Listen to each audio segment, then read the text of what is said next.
let us talk about permission slips. What are permission slips? Well, the idea we would like to share with you this day of your time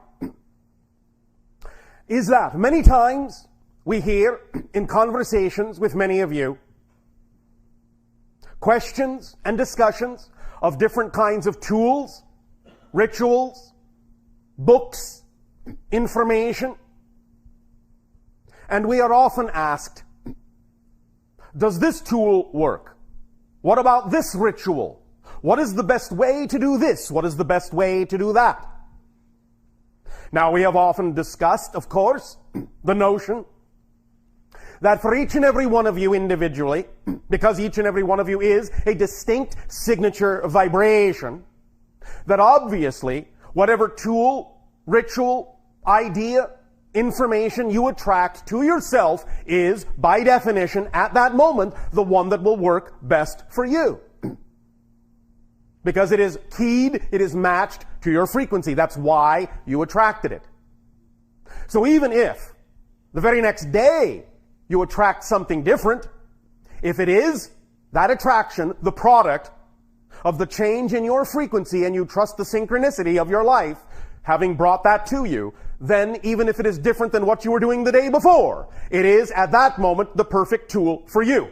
Because you attracted it with your frequency, like vibration to like vibration. But in talking about all of these different techniques, tools, rituals, meditations, books, information, what have you, there is something very important to understand about all these things. Be they ideas or artifacts, doesn't matter. What they really simply are permission slips that you give to yourself to be who you are. The power does not exist in those objects, in those rituals. No real effect per se comes from them. Now, we understand, of course, that in physical reality, when something is crystallized in a physical way, of course it has its own attributes. Such things as crystals are obviously representative of certain kinds of energy patterns, yes. But nevertheless, the point is that regardless of what attribute the object or idea or technique or tool itself may have inherently, the idea is that it still doesn't really create any effect within you or do anything for you unless you choose to match the frequency of the idea it symbolizes for you. So you are generating the effect yourself out of your own energy, but what you are doing is you are relying on your belief system, which sometimes can be unconscious, to attract to you the symbol that best reflects the vibration within you, that will allow you permission to be yourself. We understand that many times some of the belief systems and ideas and definitions that you are brought up believing in on your planet will create certain notions and patterns within you that makes it seem as if you do not have the ability to be who you say you wish to be. That there are obstacles or challenges in your way that seem to prevent you sometimes, as we hear it from you, from really becoming the full person you wish to be, from really having the full passionate life you wish to have. This is not empirically true, but we understand that if you have a belief system that says it is that way, then for you it is true. Because even though there is no real empirical physical reality, your experience of physical reality is real. That is the only thing that is real. Experience is the reality, not the reality you think you're experiencing, just the experience itself. And when you gravitate toward, attract yourself to, or attract to you some particular idea of information, some particular technique of delivery, even including this idea of channeling, or some object such as a crystal or some book or some ritual or some meditation, all of those things are just a portion of yourself writing you a permission slip to let you finally be in a space that's safe for you to really express your abilities, to be more of who you are. The things themselves do nothing for you. You are doing it all. But if you feel you need an excuse to do it, a permission slip from the universe to do it, then that's what all of these tools and techniques are for. You attract what reflects the belief system within you that makes it seem as if the technique is giving you the ability to do what you want to do, but you're simply giving it to yourself. You are giving yourself permission through the symbol to be more of who you are. So please remember that when and if, at any time, you have a question in your head, what technique is the best for this? What tool should I use? All the things you're ever going to find, all the things you're ever going to have recommended to you, all the things you're ever going to be attracted to are really nothing more than a variation of a permission slip that you are giving to yourself to reveal to yourself, through the particular symbology of that slip, what kind of pattern exists, or what kind of belief system exists, or what kind of definition exists within your consciousness. And in knowing that, in going into the ritual, in using the tool or the technique with that in mind, you can empower yourself that much more rapidly, that much more powerfully, that much more thoroughly by recognizing that even though you may feel at this moment that you need that tool, need that technique in order to have what you want, in order to be who you wish to be, you can then now at this point understand it is you simply doing this by having given yourself permission to let it be all right in some kind of context that your belief system can relate to, so that you will remove any reason not to be yourself. Now, ultimately, you will understand that if this is what these things are, if they are nothing but permission slips, then certainly, as you grow, as you learn, as you expand, you will realize that any technique, any tool will work, will do the same thing, that they're all valid in that context, they're all equal, one is not better than another, and in general, you will also arrive at a point where you will realize that you don't really need them to simply make a change within yourself just because that's what you wish to do. You will simply shortcut the process, not need the technique, not need the tool. You will simply say, well, I'll just choose. I will just choose to be that way. I will just choose to be that state of being. I don't need any other tool, any other technique, other than the recognition that what I choose will be so. What I choose is up to me. And if I wish to attract a technique or tool to myself because I feel it is fun, because I feel it will give me a reason to do what I wish to do, be who I wish to be, well, all well and good, so be it. But knowing that will eventually eliminate the need for the tool itself. Because you are the primary tool, you are the primary technique. The next thing we would like to bring up in connection and in conjunction with this idea of permission slips is how to allow this concept to sink in more deeply and how to form a relationship more clearly and more consciously with what many of you have for a long time called your higher self. This mysterious higher self. Where is it? Don't know. Is he up there? Is she over there? Don't know. How high? This high? This high? Don't know. What is the higher self? Thank you. Let's address this. So you have some definitions to work with, which again are nothing but what? Permission slips. That's all we're delivering here. Everything we say, everything we deliver to you is nothing but another form of permission slip. Take which one works for you. The ones that don't work for you, let them be. Now, let's go into a little bit more detail. Higher self. All right. Most of you are familiar with the idea that you have a physical consciousness, a personality, as a physical being that you relate to as yourself, so to speak. But then there is this mysterious idea of the higher self. Simply put, most of you understand, or at least intuit, that the so-called higher self, well, is relatively non-physical. Even more simply put, you could say that there is a vibrational frequency just above physical reality, just beyond physical reality, in which resides what you might refer to as a template for physical reality, or upon which you construct your physical experience. It is in that template level, just beyond the physical threshold, that the higher self exists.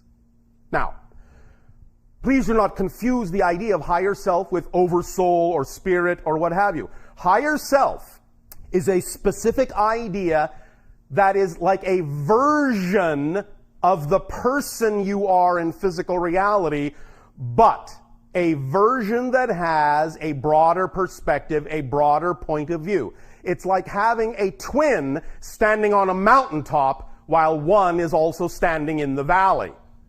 And they can communicate with each other. And the higher self can say, I see you walking down the road, and I see that there is, well, a little bit of a ditch up ahead, so if you walk this way and walk that way, you'll avoid it. And the one in the valley going, oh, thank you very much. This is, very simply put, the relationship between the two. It is you with a higher perspective, a broader perspective, a bigger picture, without the complications that can arise from the personality construct's belief system. So the higher self is like a guiding principle, a governing principle, so to speak, that is a part of your complex as a person, but is the non-physical component that acts as the conduit to even higher versions of your soul, of your being, of your spirit, but also acts as the intermediary between those higher levels and the physical personality construct, and can distill information from the higher spirit and soul over soul levels in a way that your personality can understand. So the higher self functions like a translator, taking the information from the higher levels and bringing it down to earth in a way that can communicate to the personality effectively. However, because of some of the belief systems that exist within the personality structure on your planet, there has been confusion as to exactly how to form a clear communication line to the higher self. So let's make something very, very clear. This may sound a little bit surprising, but that's all right. Surprises are good. There are 3 levels here in this idea. It might surprise you to know, as personality constructs, as physical minds, you do not conceive of any ideas. What do I mean?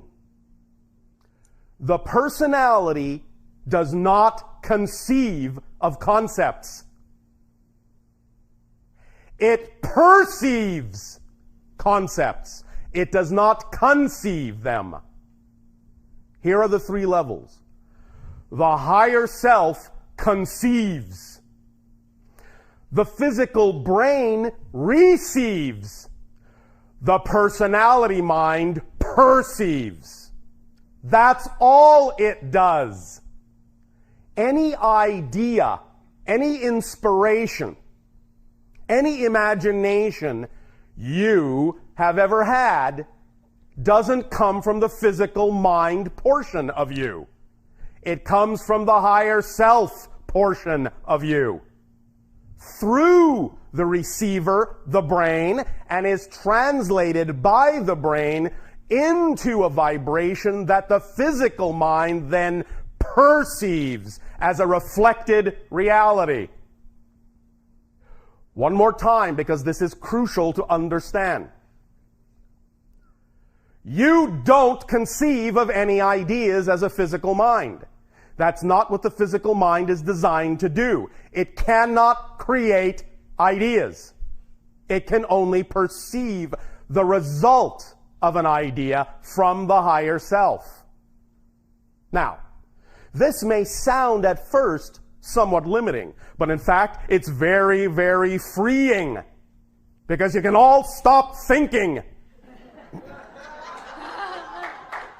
You can all stop thinking you're in charge. You can all stop thinking you have to think of everything. You can all stop thinking that you're the one guiding the ship.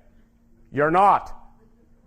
You are just looking at the road. You're just experiencing the path that you, the whole you, is creating.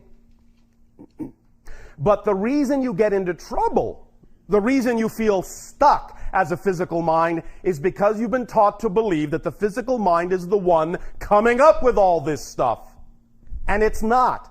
So when you try to manipulate it, it doesn't work, because the physical mind is not designed to actually create those concepts. It is only designed to perceive the effect of the creation of those concepts through the receiver, the physical brain. Now, here's also what happens. And again, this is an important distinction.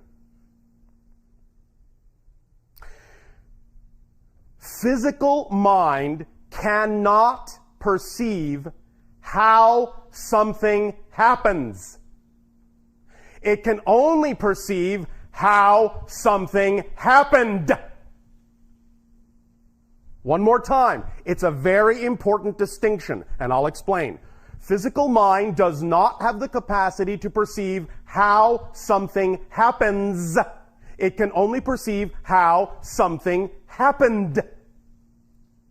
But because the physical mind thinks it's coming up with these things, it then takes what happened and assumes that that's how things happen.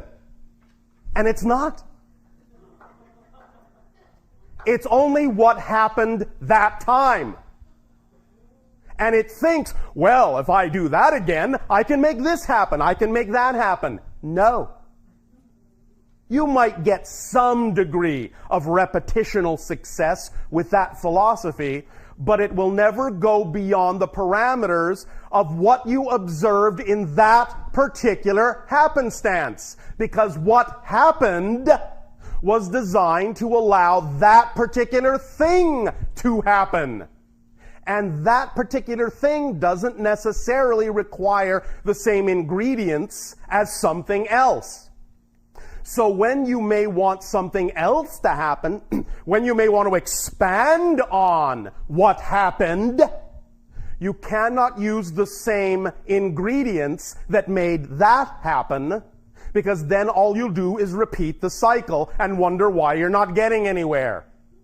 You have to allow the connection to your own higher self to be the one that will allow you to experience the reality that comes from the higher self, because the higher self is the only part of you that actually knows how things happen, because it's on the mountaintop. It has the broader perspective. It can see what's coming. It can orchestrate.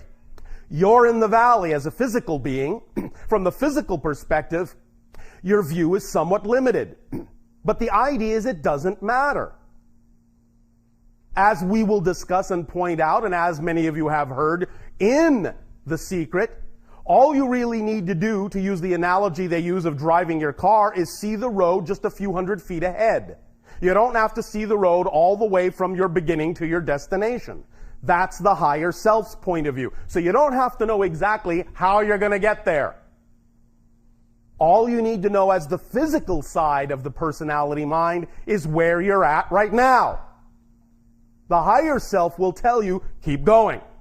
Turn left. Turn right. You're going to get there quicker this way. You're going to get there quicker that way. You need to stop for now. You need to take a rest. You need to take a bathroom break. Then get back in your car and keep going. That comes from the higher self portion of the total being that you are as a person, as a persona. But the physical mind aspect of the personality does not have the capacity to understand how things happen. So, stop trying to figure it out, because you never will as a physical person. Only as a higher self expression, when you are in communication and allowing that communication to occur, will you then be able to take advantage of knowing how it's going to happen, but the physical mind will not know how it's going to happen. This is using the invisible to your advantage. And this is why you talk about such things as, well, you just have to take it on faith. No, you don't. It's really about knowing and understanding the nature of your actual existence, understanding the structure of the relationship, understanding how it is you have arranged yourself as a consciousness, and then simply using it in the same way that you use a telephone, a light switch, or any other device. It's simply a matter of understanding the nature of it, and then taking advantage of using the nature of it, and using the power of the invisible, because it's very, very solid. Just because your physical mind can't perceive it, can't perceive the how of it, and how this is all happening, doesn't mean it cannot receive the benefit of how it's all happening. But in order to really do that as fully as you possibly can, you must drop the assertion and the assumption that the physical mind needs to know how everything works. Because it never, ever will. It's not designed to. And this allows you to lighten up your load, stop carrying so much baggage, stop trying to do your higher self's job, and just do your own. That's why so many of you are so tired when you are trying to do certain things in a certain way. It's because you're trying to do a job you weren't designed to do. That's exhausting. Stop. You were not hired to do that job. Your higher self already has the job, and it's working for you perfectly. Work with it. Work with it. Not against it, by trying to do the job it was designed to do. Just do the job you were designed to do, which is perceive what has happened and allow yourself to know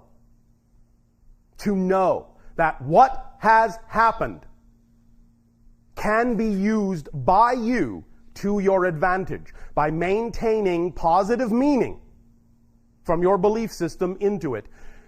Allowing yourself to do that as physical mind is what will keep the communication lines open. Acting on your passion, acting on your excitement, always putting positive meaning into whatever happens is what will keep the lines open to your higher self to receive the communication, to know that you can take the next step, and the next step, and the next step, and the next step, because whatever it is that does happen will always allow you to take the next step. No matter what it is, as long as you relate to it in the appropriate way as a physical mind, and don't attempt to relate to it in an inappropriate way as a higher mind yourself. Let the higher mind come through you and relate to it, but don't try to do the higher mind's job for it. It will always, always be difficult for you to do because you're not designed to do that. So again, higher self conceives. Physical brain receives. Physical mind perceives. That's it. That is the totality of your persona in physical reality, with this connection to the level just above, vibrationally just above, what you call solid and tangible reality. Now, of course, to your oversoul, to your spirit, the higher self is actually quite solid, quite physicalized, quite a bit more dense vibrationally than you are when you are on the higher spirit level and the oversoul level. It is, again, just above what you call the frequency of physical reality.